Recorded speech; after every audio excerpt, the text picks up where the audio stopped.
and the LSU Fighting Tigers come to Tuscaloosa, and for the first time in 8 seasons, hand Nick Saban and the Alabama Crimson Tide a loss here at Bryant-Denny. Yeah! Ooh, ooh, ooh, ooh, ooh, ooh. Feels so good. Good morning, Ro. How are you? I'm doing great. I mean, it's Thursday, so I'm doing good. How about you? How are you feeling on Saturday? You know what? Saturday was a tough day, man. I mean, I think I drank myself to sleep. Me too. I mean, my wife, I understandably so. I mean, my wife made me go to an event. I lost, so I had to do burpees in a suit to John Vilma because he bet LSU. So I had to do that. Then I had to do some push-ups on my Fox 46 TV show that I do here on Sundays for Reggie Bush because I lost that bet too. So, Damn, Harp. I mean, for us, bets man, it's everywhere. not even about money. It's all about the embarrassment of our friends. That's all we want to do is just embarrass each other and just rub in each other's face. So, you know, it's just unfortunate because Alabama played so bad early. We didn't really give ourselves a chance. I give LSU all the credit in the world because, you know, defensively they came up with the stops that they needed to. It's not like either team was great defensively. It's not. Let's not blow smoke up each other's skirts here. Let's be honest and just tell it what it is. Yeah. I knew what LSU was going to be able to score a lot of points. I understood that. I thought Alabama's defensive backs would play better. It was less about good or bad against the pass. It was like they just blew some coverages, bad communication. Number 7, Diggs, I thought didn't even want to tackle. No, I'm like, man, and you cannot give up leaky yardage to this running back who seems I saw Drew Brees talk about that he reminded him of Mark Ingram. He doesn't remind me of Mark Ingram at all. I think he reminds me more of a Darren Sproles type. Okay. Yeah, I think Darren Sproles is a much, much better comparison. I know they got the same number, but I think Darren Sproles is a much better comparison to that. I just thought LSU really just came up with I came out of this game knowing that Joe Burrow is still a really great quarterback. I really didn't – he didn't show me much. I thought he was tough. He's going to do those things. And, you know, I know the running aspect, he can't do those same things in the league, but he still showed that he is a top-tier quarterback. And I actually left the game more impressed with Tua Tagovailoa than I came into the game. I thought he battled. I know he was injured, and that was always been my only concern is how's he going to play through injuries and can he stay tough enough? And he showed that. And also his ball placement and accuracy on some of those deep throws was absolutely amazing. He is probably the best deep ball throw I've ever seen in my life. Darren Sproles' comparison on Clyde Edwards-Helaire, I think, is spot on. In fact, Gary Danielson throughout the entire broadcast was just talking about his versatility, how he can run it, catch it, and helps you in the block game. From somebody on the Alabama side, Roman, and you know that program in and out, do you feel that LSU's closed the gap from you guys? Like, I mean, how close do you feel that LSU is from competing year in, year out with Alabama now? Well, you know, I got to see it next year as well. And I'm not trying to get ahead of you guys right now. LSU deserves to be number one, if not right there in the conversation with as much as they've done a big, tough road win in Alabama. They've also been battle-tested. I think you can't put enough credit into that as well. Seeing how LSU came out and played, they were ready. It took Alabama a whole quarter and a half, 2 quarters before all of a sudden now they feel like, oh, we're playing in a real game. I think LSU playing in big games previously played a big role in that game early. I think people discredit that. I don't think we gave LSU in the previous games and schedule enough credit for that. I think LSU came out ready. I think Alabama was kind of like, oh, we'll just kind of go status quo. You know, Tua comes down there and fumbles, unfortunately. LSU comes right down, scores. And also that penalty right before the half by the old lineman, hitting that guy in the back. Dickerson. You know, that I think yes, I think LSU is ready and happy to settle for 3 points. But you give them in the shot play zone, they give a chance, they get a down there, go down there and score again. That was a huge, huge swing in the game. But I do think LSU has cut down the, you know, they definitely closed the gap. I think Ed Ogeron's a great recruiter. I think Joe Burrow is the perfect fit for that program for right now. But I got to see what they're going to do next year. Yeah. I'm not going to sit up here yet. But you also can say the same thing about Alabama. Alabama's roster is not going to look the same next year. Yeah. We're offensively, we're so good, and we're so far behind defensively. And it's just hard to replace these guys. Everybody that comes to Alabama, they play for a year and a half, 2 years. They're like, all right, I'm on the 3-year program. I'm just trying to go to the league. So it's just hard to really continue to replace these guys year after the year. These receivers they have, man, Alabama's got 4 or 5 legit guys that are going to be playing on Sundays. And LSU, you could say the same for at least 3 of these guys.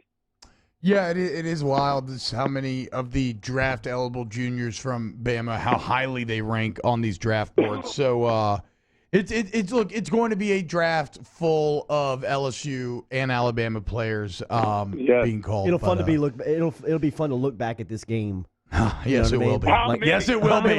It'll be fun for my entire life to look back on this game. But just on the players, I mean, no doubt. 3 years from now, you'll look at this game, and I mean, like, there'll be freshmen and sophomores on the sidelines that'll be producing on Sundays. Well, I think 13 players got drafted from the 2011 game, and word on the street is that 25 players could be drafted from this year's edition. We got some good sound from Belichick coming up. Roman, what happened Sunday in the Dome? You're one of the few people that had the double bad weekend, right? A lot of LSU fans and Saints fans cross over, and so they kind of were like, Sunday, that sucks, but Saturday was so awesome. You had the bad beat back to back. You know what? One fan that did not have a double backbreaker. I did not have that. I was cheering for the Saints to lose.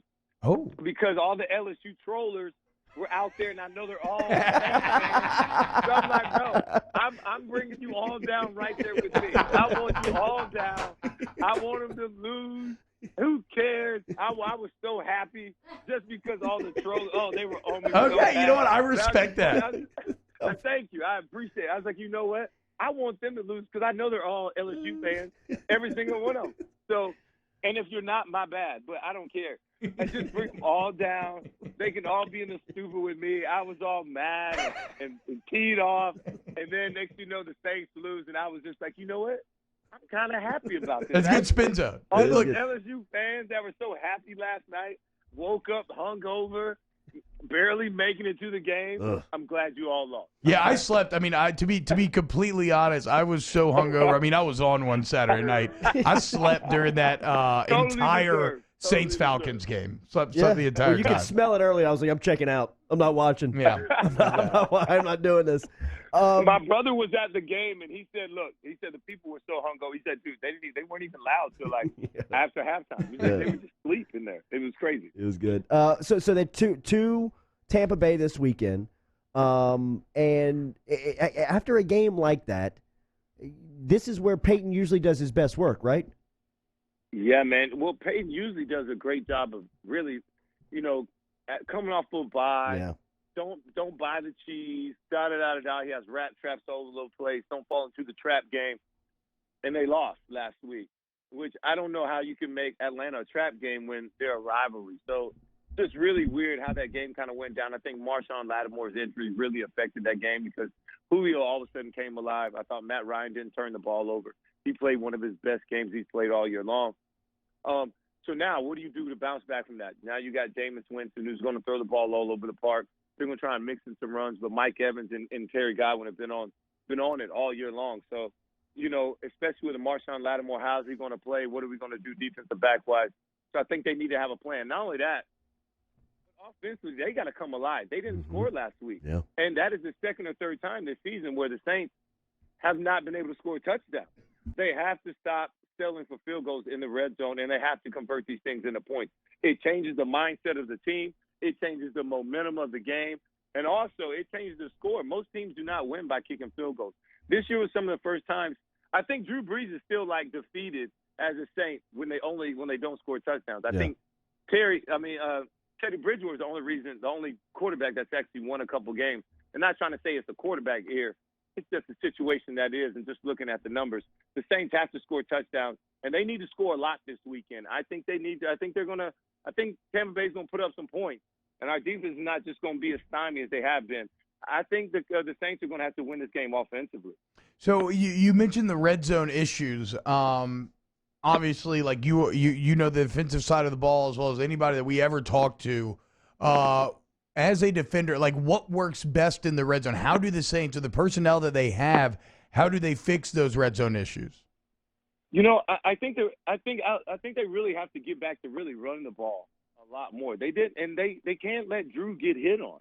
You got to protect the quarterback, and you have to be able to have a run game threat in the red zone. If nobody plays that, then you'll drop 8-9 guys secretly we'll show blitz, but we'll just get in all the passing lanes.